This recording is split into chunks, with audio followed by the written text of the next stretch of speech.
오늘 이 시간 하나님께서 우리에게 주시는 말씀은 에베소서 4장 1절부터 16절까지의 말씀입니다. 그러므로 주 안에서 갇힌 내가 너희를 권하노니 너희가 부르심을 받은 일에 합당하게 행하여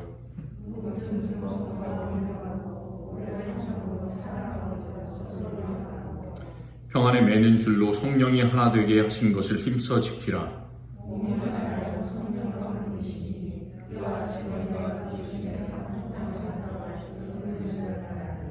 주도 한 분이시요 믿음도 하나요 세례도 하나요.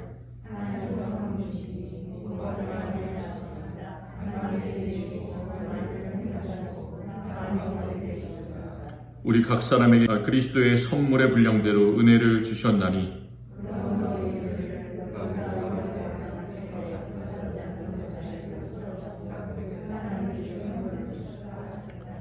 올라가셨다 하였은즉 땅 아래 낮은 곳으로 내리셨던 것이 아니면 무엇이냐.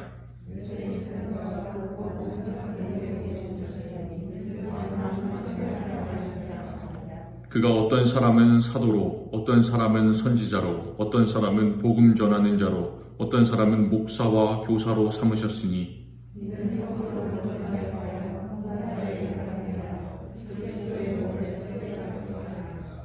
우리가 다 하나님의 아들을 믿는 것과 아는 일에 하나가 되어 온전한 사람을 이루어 그리스도의 장성한 분량이 충만한 데까지 이르리니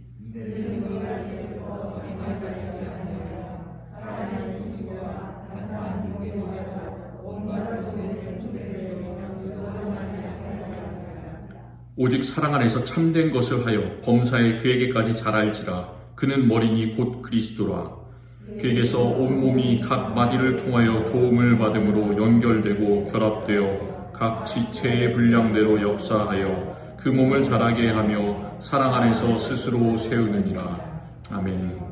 하나님 감사합니다. 이 시간 우리가 말씀을 전하고 듣습니다. 성령께서 운행하여 주시고 성령께서 우리의 마음을 조명하여 주셔서 우리가 깨닫지 못하는 것 주님 안에서 알게 하여 주시고 우리의 삶 속에서 새로운 변화들이 일어나게 하여 주시옵소서. 이 말씀 통해서 정말로 교회가 어떻게 성장하는지를 우리가 경험하고 정말 놀라운 성장으로 나갈 수 있는 우리 교회 또 우리 자신들이 되게 주님께서 인도하여 주옵소서. 예수님 이름으로 기도드립니다. 아멘. 오늘은 교회의 올바른 성장이라는 제목으로 말씀을 나누도록 하겠습니다. 그 세상에 있는 모든 교회들은 다 성장을 꿈꿉니다. 성장은 그런데 주로 교인 수가 늘어나는 곳에 초점을 많이 맞추고 있어요. 우리 교회가 속한 그 미국 장로교회도 1년에 한 차례씩을 그 교회 연간 보고서를 작성해서 그 교회 위에 있는 공의회인 노회 그리고 총회에다가 보고를 해야 됩니다. 그 보고하는 내용이 여러 가지가 있는데요. 이제 주로 보고하는 게 뭐냐면 작년에 있었던 교인 수에 비해서 금년 교인 수가 얼마나 증감했느냐, 얼마나 늘어나고 줄어들었는가 그 숫자를 보고하게 되어 있습니다. 그래서 물론 교인 수가 어떻게 변하는가는 정말로 이 교회가 건강한 교회인가 아니면 그렇지 못한 교회인가를 판가름할 수 있는 중요한 잣대가 되는 것이 사실입니다. 그리고 우리 교회에서도 사도행전에서 일어났던 놀라운 그런 양적인 성장들이 매일매일 그리고 매주 정말 우리 금년 1년 한 해 일어났으면 좋겠습니다. 우리가 정말 그 소식을 들을 때마다 성경을 볼 때마다 참 놀랍잖아요. 성령을 받은 사람들 주변으로 세계 각곳에서 다른 말을 말하는 사람들이 예루살렘으로 몰려들고 그 사람들 앞에서 사도 베드로가 예수 그리스도의 부활을 예수님께서 실제로 정말로 부활하셨다라는 그 사실을 선포할 때 사람들이 그 말을 받고 마음이 변하고 세례를 받고 성도의 수가 늘어나는데 한두 명 늘어나는 게 아니라 3,000이나 늘어났다. 이런 기사가 어떻게 일어날 수 있을까? 우리 현실에서는 그것을 맛볼 수 없는 일인데 그런데 정말로 성령을 우리가 받고 우리 한 사람이 변화될 때 우리 안에서 그런 놀라운 동의 역사들이 일어날 줄을 믿습니다. 그런데 교회의 진정한 그런 성장은 성도 수가 눈으로 이렇게 보이는 것처럼 늘어나는 그런 것보다 더 큰 데 있어요. 오늘 사도 바울은 그것보다 더 큰 성장을 이야기하고 있습니다. 우리 교회의 성장의 목표가 바로 이런 것이 되었으면 좋겠습니다. 오늘 우리가 읽은 말씀 중에 15절 말씀에서 말하는 것, 우리 15절 말씀을 한번 같이 다시 읽어봤으면 좋겠습니다. 오직 사랑 안에서 참된 것을 하여 범사에 그에게까지 잘 알지라. 그는 머리니 곧 그리스도라. 이렇게 진정한 성장은 바로 우리의 성숙을 동반하는 것이다. 그리고 우리가 성숙할 때 그런 눈에 보이는 성장들이 일어나는 것이라는 그런 사실을 오늘 말씀은 이야기하고 있습니다. 우리가 영적 성장이라는 말을 많이 듣고 또 많이 하잖아요. 또 양적인 성장과 더불어서 이런 영적인 성장이 있어야 된다라는 말을 많이 하는데, 보통 교회에서 생각하는 그런 영적인 성장은 보통 개인에게 초점이 맞추어져 있습니다. 어떻게 개인에게 초점이 맞춰져 있냐면, 우리가 말씀을 잘 읽고 듣고 또 기도하는 것, 개인적인 신앙생활을 하고 큐티를 하고 이런 것들에 이렇게 초점이 맞춰져 있습니다. 그런데 오늘 특별히 에베소서에서 우리가 읽은 말씀은, 에베소서에 강조하는 것, 영적 성장의 모습은 단지 내 스스로가 하나님과의 올바른 관계를 맺어나가는 것이 아니라 우리 모든 공동체가 다 함께 하나님의 길로, 예수 그리스도의 길로 나아가는 것, 바로 그것이에요. 그것이 바로 우리의 영적 성장의 목표가 되어야 된다는 사실을 오늘 말씀하고 있습니다. 우리 교회 구성원들이 다 같이 함께 나가야 된다는 사실을 그 13절에 있는 구절을 보면 우리가 알 수가 있습니다. 13절에는 세 가지 목표를 이야기를 하고 있어요. 영적 성장의 세 가지 목표. 그런데 첫 번째 13절을 시작하는 맨 처음 구절이 우리가 다라고 되어 있어요. 우리가 다. 나 혼자만이가 아니라 우리가 다. 그러니까 예수님께 나아가는 그 영적 성장은 우리가 다 같이 나아가는 것이라는 말씀입니다. 그런데 여기는 세 가지 또 이제 세부적인 일들을 이야기를 하고 있습니다. 세 가지가 어떤 것이냐면, 첫 번째는 하나님의 아들 예수 그리스도를 믿는 것과 아는 것에 하나가 되는 것. 그것이고요. 그리고 그것은 이제 단지 한 사람의 영적 성장이 아니라 우리가 다 그리스도를 알고 믿는데, 이렇게 교육받는데, 그렇게 예수 그리스도가 어떤 분이신지를 알고 예수님께로 나아가는 이런 교육의 차원인 것이죠. 그게 첫 번째 성장의 요소이고요. 그리고 두 번째 성장의 요소는 13절에서 말씀하는 온전한 사람을 이루어 이렇게 얘기를 하죠. 과연 그 온전한 사람을 이루는 것이 두 번째 성장의 목표인데, 온전한 사람을 이룬다는 게 무슨 뜻일까요? 이것도 내가 예수님 앞에서 바로 선다라는 내 자신만의 목표가 아니고요. 교회 공동체를 향한 목표입니다. 그 온전한 사람을 이룬다라는 그런 말을 우리가 전에 에베소서 앞에서 생각했던 2장 15절의 말씀을 생각해 볼 수가 있습니다. 2장 15절은 이렇게 말씀합니다.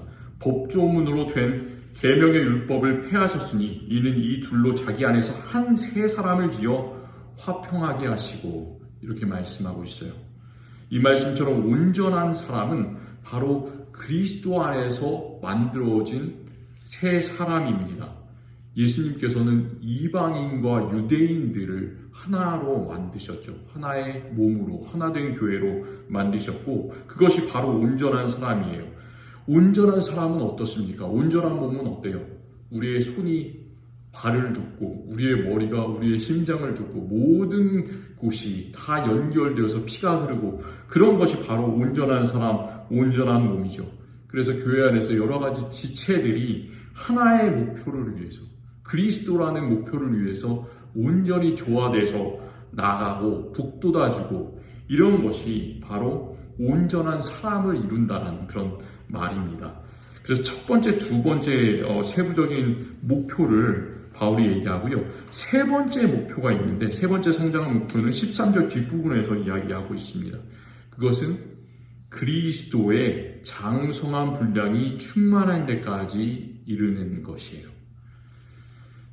이것도 마찬가지로 한 사람 개개인의 그런 목표이기도 하지만, 더 중요한 것은 교회 공동체의 목표입니다.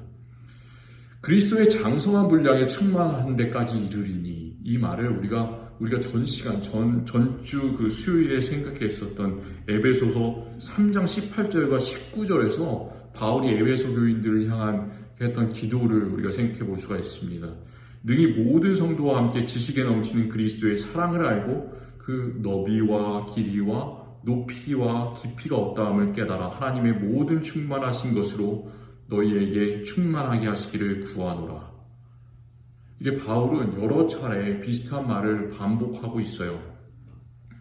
우리가 깊이와 너비와 길이와 높이를 안다는 것은 오늘 말씀한 대로 그리스도의 장성한 분량에 충만한 데까지 이르리니, 이와 같은 말이잖아요. 그런데 이 구절 맨 앞에 있는 말, 우리가 에베소서 3장 18절과 19절의 맨 앞에 있는 말은 나 혼자만이 이렇게 얘기하지 않고 능히 모든 성도와 함께라고 얘기하고 있어요. 그래서 우리가 다 같이 영적 성장의 목표를 향해서 달려가는 것은 교회는 나 혼자만 성장해 나가는 것이 아니라 거기에 좀 부족한 사람도 있고 더 앞서 나가는 사람도 있겠지만 다 같이, 다 함께, 우리와 함께, 이런 말을 지금 오늘 말씀 속에서, 우리 전 에베소에서 우리가 본 말씀 속에서 계속해서 하고 있어요.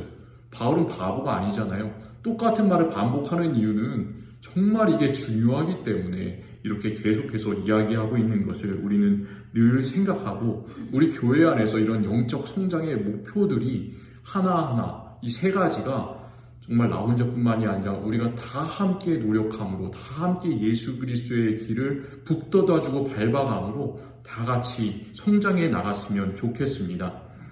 그런데 15절에서는 이런 성장을 위해서 조건을 하나 달고 있어요. 근데 이 조건이 우리에게 참 거리끼는 조건이에요.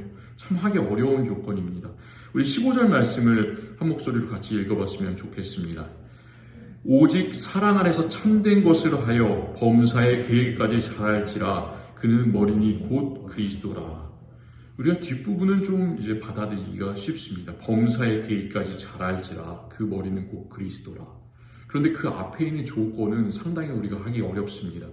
오직 사랑 안에서 참된 것을 하여, 그게 바로 우리가 함께 자라나기 위한 조건인데요.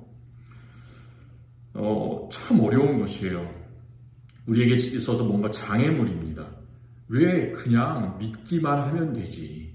우리가 예수 그리스도의 이름으로 구원을 받았다라고 얘기를 하는데 믿기만 하면 되지. 성경은 계속해서 이렇게 뭔가를 하라고 우리에게 요구를 하는 것일까요? 참 하기가 어렵잖아요. 21세기에 많은 사람들이 큰 교회를 선호합니다. 정말 그래요. 그리고 이 코로나 바이러스 시대에는 정말로 큰 교회에는 사람들이 더 모이고 정말로 메가처치에 있는 수천 명이 넘는 그런 교인들이 출석하는 교회들은 별로 성도 수가 감소하지 않았다, 그런 얘기들을 많이 듣습니다. 왜 그럴까요? 코로나 바이러스 시대에 이런 교회들은 다른 교회들이 뭔가 제공해주지 못하는 그런 컨텐츠들을 많이 제공해 줄 수가 있잖아요. 예배 시설이라든지 음악이라든지 조명이라든지, 그리고 온라인 예배 콘텐츠라든지 잘 구성된 그런 어린이라든지 청소년들의 교회학교 썬데이 스쿨 시스템이라든지 이런 프로그램들을 여러 가지 잘 제공해 줄 수가 있습니다. 그래서 모든 사람들이 다 그런 것은 아닌데요. 사람들이 큰 교회를 선호하는 이유는 오늘 말씀 15절에서 말씀하는 사랑 안에서 참된 것을 하여라는 그런 구절과는 뭔가 좀 거리가 있어 보입니다.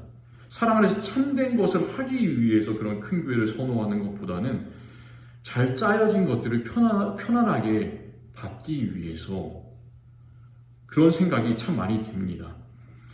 그런데 왜 우리는 성경 안에서 좀 우리가 어렵지만 이렇게 참된 것을 해라 이렇게 강조하고 있을까? 우리는 생각해 볼 필요가 있습니다. 왜 교회 안에서 뭔가 우리가 실천하라고 강조하는 것일까? 우리가 뭔가 해야 될 일들을 잘 알지 못하더라도, 참 힘들어도 왜 이런 것들을 계속해서 하라고 이렇게 이야기를 하는 것일까요? 저는 오늘 이런 실천을 우리가 한번 교회 안에서 실천을 생각해 보기 위해서 두 구절을 강조하고 싶습니다. 오늘 함께 읽었었던 4장 1절 말씀과 8절 말씀을 한번 깊이 좀 생각해 보고 싶어요. 우리가 4장 1절 말씀을 먼저 좀 생각해 봤으면 좋겠습니다. 4장 1절 말씀 한 목소리로 같이 읽겠습니다. 그러므로 주 안에서 갇힌 내가 너희를 권하노니 너희가 부르심을 받은 일에 합당하게 행하여. 1절은 참 중요한 말씀입니다. 왜냐하면 이 4장 1절 말씀은 이 에베소서 뒷부분에 있는 말씀을 한마디로 다 요약하는 말씀이기 때문이에요. 에베소서 뒷부분이 4장, 5장, 6장인데 이 한마디 1절 말씀의 모든 그 뒷부분의 말씀이 다 요약되어 있습니다. 그리고 이게 1장부터 3장까지 이야기한 그 에베소서의 앞부분과 그 뒷부분의 연결고리가 되는 말씀이에요. 그러므로라는 단어를 바울이 상당히 많이 쓰는데요. 그러므로라는 단어는 그 앞에 있는 1장부터 3장까지 있는 전체 구절들을 다 받는 말씀이에요. 하나님께서 예수 그리스도 안에서 이런 구원의 놀라운 비밀을 허락하여 주셨다. 그리고 그 놀라운 비밀은 이방인과 유대인들이 그리스도께서 십자가 안에서 화해를 시켜주심으로 모든 벽을 깨트려 부수심으로 너희가 하나 되었다라는 그런 놀라운 비밀을 얘기를 하고 있잖아요. 그게 1장부터 3장까지의 요약인데 그러므로 이를 한마디로 받는 거예요. 그렇기 때문에 이 1장부터 3장까지를 전체를 전제해 놓고 이제 그렇다면 우리가 어떻게 살아야 되는가를 이야기하는 게 4장부터 6장까지 뒷부분입니다. 너희가 부르심을 받은 일에 합당하게 행하라. 요약하면 바로 그렇게 돼요. 우리의 부르심이 뭘까요? 우리가 무엇을 위해서 부르심을 받았을까요? 저는 이 소명, 부르심이라는 단어를 참 귀하게 생각합니다. 저는 하나님께 바른 부르심이 있습니다. 그리고 우리 각 사람 개인은 하나님께서 특별하게 우리에게 주신 달란트와 우리에게 주신 부르심이 있음을 기억하시기 바랍니다. 잘하는 것들이 사람마다 다 틀려요. 어떤 사람들은 말을 잘하는 사람이 있고 어떤 사람은 행동을 잘하는 사람이 있고 어떤 사람은 다른 사람을 격려하기를 잘하는 사람이 있고 여러 가지 달란트들이 다 다르게 있습니다. 그 특별한 부르심이 있고요. 또 교회마다 다른 부르심이 있어요. 다른 교회와는 구별되는 하나님께서 우리 교회에게만 주신 그런 특별한 부르심이 있습니다. 그 부르심을 발견해 나가는 일이 정말 중요해요. 우리 평생에 하나님께서 나에게 주신 부르심이 뭘까? 그것에 순종해 나가면서 살아가는 것이 중요하고요. 교회의 삶에 있어도 우리 교회 전체가 그런 것들을 찾고 기도하면서 나가는 일이 참 중요합니다. 그런데 이 특별히 에베소 교회에게 주신 하나님의 부르심은 뭐였냐면요. 에베소 교회에서는 그 하나 되게 하는 일, 그것이 하나님의 특별한 부르심이었어요. 예수께서 화평이 되시고 자기 육체로 그 가운데 막힌 담을 허시고 십자가에서 하나님과 성도들을 하나 되게 하시고 또 성도들과 성도들을 교회 안에서 하나 되게 하신 것처럼 예수 안에서 함께 지어져 나가는 것, 하나 되는 것, 바로 그것이 에베소 교회를 향한 하나님의 부르심이었습니다. 그런데 그 부르심은 단지 에베소 교회를 향한 부르심뿐만이 아니라 우리 교회의 부르심이에요. 다양성 안에서의 일치라는 말을 제가 전해드렸는데 그 다양성 안에서의 일치를 추구하는 미국 장로교회의 부르심이 그 미국 장로교회를 향한 하나님의 부르심이고 그 미국 장로교회 안에 속한 우리 교회를 향한 하나님의 부르심이 바로 하나 되게 하는 일이에요. 하나 되게 하는 차원은 교회 안에서 하나 되게 하는 것일 수도 있고요. 세상에서 분열된 것을 하나 되게 하는 것일 수도 있고요. 세상 속에서 다른 생각을 가진 사람들을 예수 그리스도의 복음 안에서 하나 되게 하는 것일 수도 있고요. 정말로 많은 차원들이 있습니다. 하나님은 그 부르심을 받은 일에 합당하게 행하라 이렇게 말씀하고 있습니다. 그런데 저는 이 1절 말씀에서 합당하게라는 말을 참 강조하고 싶습니다. 합당하게 행하라. 하나님의 그 놀라운 부르심이 있는데 어떻게 우리가 합당하게 그거에 따라서 행할 수 있을까? 그 참 어려운 말이에요. 어떻게 하나님의 그 정말 놀라운 부르심에 합당하게 이만큼을 우리가 행할 수 있을까? 거의 불가능한 것처럼 보입니다. 제가 이 단어를 강조하는 이유가 그 합당하게라는 단어를 원래 이제 원어로 생각하면 우리가 저울축을 생각해 볼 수가 있어요. 저울축. 엑시엄이라는 그런 단어가 있는데 그 축을 말할 때 엑시움, 그 저울축을 떠올려 볼 수가 있습니다. 그 저울축 양쪽에는 무게를 다할 수 있는 그런 이제 공간이 하나가 달려 있죠. 무슨 그런 게 있잖아요. 이제 법대 같은 데를 보시면 이렇게 여신 같은 이런 여신상 비슷한 게 눈을 가리고 한쪽에서는 칼을 들고 한쪽에는 저울을 들고 있잖아요. 그 저울을 생각해 보면 될 것 같아요. 그 저울을 보면 양쪽에 이제 무게를 다는 게 있는데 한쪽에 무거운 것을 딱 놓고 다른 쪽에는 아주 가벼운 것을 놓는다면 어떻게 되겠습니까? 그러면 한쪽으로 이렇게 기울어질 거 아니에요. 그것은 법에서도 올바른 판결이 되지 않겠죠. 이 사람이 잘못한 일이 있으면 그만큼의 벌을 주는 것, 그래서 수평을 맞추는 것, 그게 바로 올바른 법의 잣대가 될 것입니다. 그런데 부르심에 합당하게 행하라는 것이 그런 뜻이에요. 1장부터 3장까지 그리스도를 통한 하나님의 놀라운 사랑이 얼마나 큰가, 그런 무게를 한번 생각해 보세요.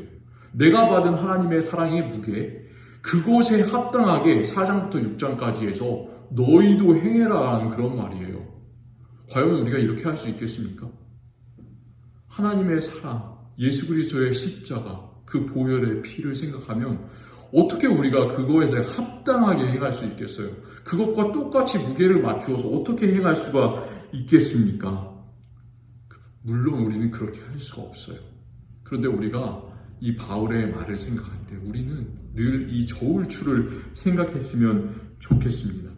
정말로 우리가 그렇게는 할 수 없지만 하나님께서 주신 놀라운 은혜에 감사하면서 우리가 감사하는 마음으로 정말로 그만큼은 우리가 하고 싶습니다. 그 마음속에서 우러나는 것으로 우리가 하나님께 감사를 드리고 실천을 해야 된다는 그 말씀이 이 부르심에 합당하게 행하라. 그 합당이라는 그런 말의 뜻입니다. 그런 것들을 생각해 본다면 당연히 우리는 교회에서나 세상에서 우리가 지금 하고 있는 것보다 더욱더 열심히 세상을 섬기고 또 더욱더 열심히 교회를 섬길 수밖에 없습니다. 그 섬김의 자세 4가지를 오늘 말씀 3절에서는 이야기하고 있습니다. 그것은 2절 말씀에서 이야기하고 있습니다. 2절 말씀 한번 같이 우리가 읽어봤으면 좋겠습니다.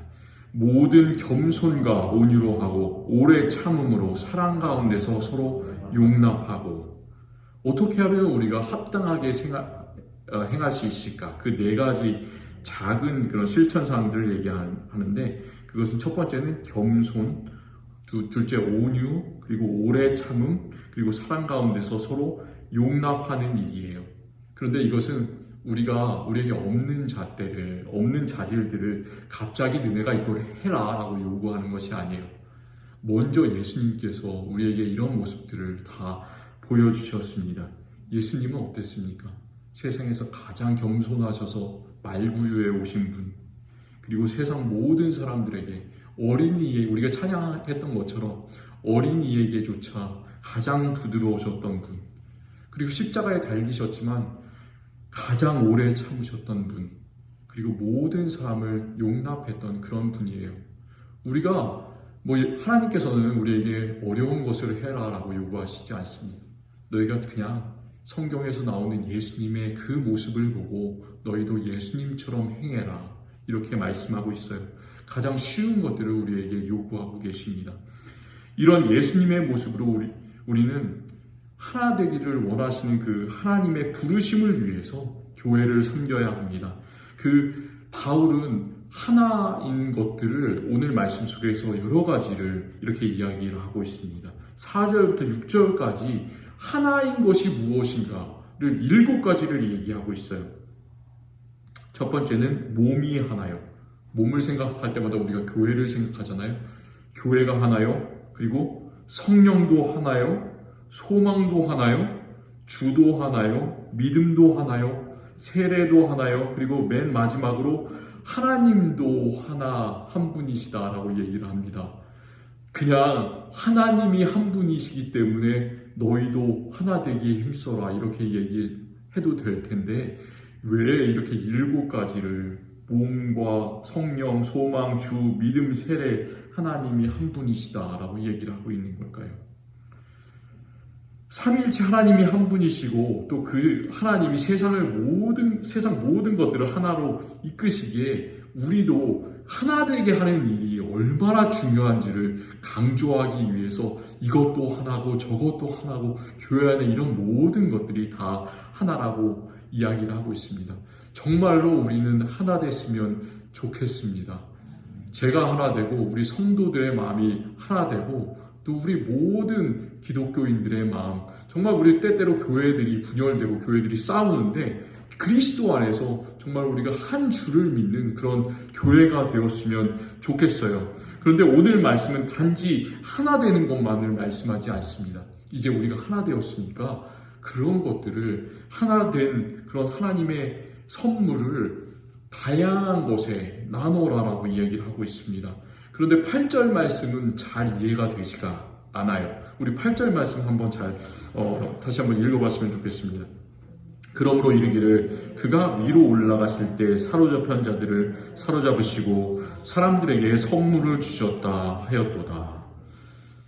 이 구절은 사도 바울이 구약의 시편의 68편 18절 말씀을 인용한 구절인데요. 그가 위로 올라가실 때 사로잡혔던 자들을 사로잡으시고 사람들에게 선물을 주셨다. 과연 이게 무슨 뜻일까요? 사도 바울이 시편 68편 18절 말씀을 그대로 쓴 게 아니고 이렇게 인용하면서 약간 바꿔서 쓴 구절입니다. 그런데 우리는 이 구절을 읽을 때 하나님께서 출애굽 때 모세를 신의 산으로 올라오라고 했던 그런 장면을 떠올릴 수가 있습니다. 어떤 일이 일어났습니까? 모세가 신의 산에 올라갔을 때 올라가기 전에는 빈손으로 올라갔잖아요. 그렇죠? 그리고 하나님과 시간을 보내고 그런데 내려올 때는 그가 빈손으로 내려오지 않았죠. 하나님께서 주신 뭔가를 들고 내려왔습니다. 하나님께서 이스라엘에게 주신 그런 계명, 10가지 계명을 들고 그 돌판을 들고 내려왔었죠. 정말 그런 것이에요. 그래서 바울이 이 구절을 이야기할 때는 그런 모세가 시내산에 올라갔다가 다시 내려왔던 그런 모습을 머릿속에 떠올리고 이 구절을 쓰는 것 같습니다. 그런데 모세도 이 사람이 올라가서 내려왔을 때는 정말 놀라운 그런 하나님의 선물 10계명이 있었는데 예수님께서 하늘에 오르시고 다시 우리에게 선물을 주실 때는 얼마나 선물이 놀라울지를 한번 생각해 보십시오. 10계명은 오히려 하나님의 선물이었지만 이스라엘 사람들에게는 그것이 사람들의 삶을 얽어매는 하나의 그런 족쇄가 되었었잖아요. 그렇게 할 수가 없었기 때문에. 그런데 승천하신 예수님께서 선물을 주신 것은 무엇이냐면 바로 우리가 마음속에 누구나 가지고 있는 성령의 선물이에요. 그 성령은 하나이다라고 오늘 말씀에서 얘기하지만 성령은 또 여러 가지 갈래로, 여러 가지 다른 모양으로 나타납니다. 그것을 오늘 말씀에서는 사도로, 선지자로, 복음 전하는 자로, 목사와 교사로 너희들을 불러주셨다. 그렇게 말씀하고 있습니다. 이렇게 섬기는 직분을 주셨다라고 이야기하고 있습니다. 그래서 우리가 섬김의 직분을 갖게 된 것은 사람이 정해서 이렇게 사람이 사람을 통해서 안수받아서 생긴 것이 아니고요. 정말 궁극적으로는 그것이 하나님의 성령의 선물이라는 사실을 우리가 기억하셨으면 좋겠습니다. 12절에서 말씀하는 것처럼 우리가 집사로, 권사로, 장로로, 목사로 이렇게 부르심을 받았다면 그것은 단지 교회의 위계 질서를 세우기 위해서가 아니라 12절 말씀에서 말씀하는 것처럼 성도를 온전하게 하며 봉사의 일을 하게 하며 그리스도의 몸을 세우려 하려 하심이라. 이런 하나님의 거룩한 부르심에 응답하기 위해서 저와 모든 우리 직분자들과 모든 성도들이 세워졌다는 사실을 기억하시기 바랍니다. 그래서 우리가 정말 이런 직분을 가지고 섬기는 것은 낮아지는 일이에요. 이것은 높아지는 일이 아니라 작은 것을 바라보고 더욱더 낮은 곳을 바라보고 성도를 온전하게 하고 봉사의 일을 하기 위해서라는 사실을 저와 우리 모든 성도들이 기억하고 그에 합당하게 행했으면 좋겠습니다. 우리가 정말 무엇인가를 하는 것은 쉽지가 않습니다. 저는 말하기를 참 즐겨하는 사람이에요. 그런데 말을 하는 것만큼 잘 실천하지를 못합니다. 참 큰 단점을 제 스스로 가지고 있다. 그렇게 늘 생각을 합니다. 그럴 때마다 정말 근데 저뿐만이 아니라 우리 모든 사람의 맹점이 바로 그런 것 같아요. 우리가 그렇게 생각될 때마다 오늘 나눈 1절과 8절 말씀을 기억했으면 좋겠습니다.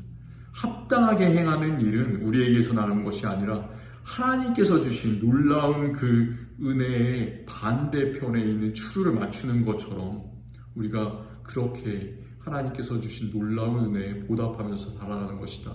그것이 바로 우리의 당연히 나와야 되는 실천이다라는 것을 기억하시기 바랍니다. 또 우리가 교회에 직분과 할 일이 있다면 그 하나님께서 그것을 우리에게 주신 것은 우리가 단지 일을 해라. 일이 중요한 것이 아니고요. 하나님의 선물이라는 사실을 기억하시기 바랍니다. 정말 하나님께서 우리에게 놀라운 선물을 주셨어요. 그 일, 그 선물, 그것이 우리의 마음을 채우고 우리의 삶을 기쁘시게 하는 것이 되었으면 좋겠습니다. 하나님께서 우리 모두가 그 선물을 정말로 즐겁게 사용하시기를 원하십니다. 그러므로 함께 우리가 그리스도의 길까지 자라나고 또 우리 교회가 함께 성장해 나가기를 하나님께서는 우리에게 원하고 계십니다. 하나님 감사합니다. 오늘 에베소서 4장 말씀 통해서 하나님께서 우리를 하나 되게 하여 주시고 또 삼위일체 하나님께서 하나이시니 우리도 하나 되기에 힘쓰고 또 하나 되어서 자라나라고 권면하시는 말씀을 우리가 마음속에 깊이 새길 수 있도록 하시니 감사합니다. 정말로 우리 마음속에서도 하나된 마음을 갖기가 참 어렵습니다. 때때로 우리가 이것을 해야지 저것을 해야지 여러 가지 복잡한 마음이 들 때가 있습니다. 그런데 우리 공동체는 얼마나 더 할까요? 참 우리 마음속에 그리고 우리 공동체 안에 다른 생각들이 있고 다른 사람들이 있지만 온전히 예수 그리스도 한 분만 바라보게 하여 주시옵소서. 예수 그리스도께서 하나의 목표, 구원하시고 생명을 주시는 그 목표를 가지고 이 세상에서 사역하셨고 십자가에 못 박히셨고 하나님께서 그를 3일 만에 부활로 이끄셨던 것처럼 우리가 예수님 한 분 바라보고 이 교회를 섬길 수 있게 하여 주시옵소서. 하나님 섬길 수 있게 하여 주시옵소서. 정말로 우리가 부르심을 받았습니다. 우리가 부르심을 받은 대로 합당하게 행할 수 있게 하여 주시옵소서. 그 일이 정말로 부담이 되거나 그 일이 어려움이 되는 것이 아니라 우리 가운데 즐거움으로 하나님을 섬길 수 있게 하여 주시옵소서. 우리 모든 성도가 하나 되어 나가기를 원하오니 우리를 붙잡아 주옵소서. 예수 그리스도의 이름으로 기도드립니다. 아멘.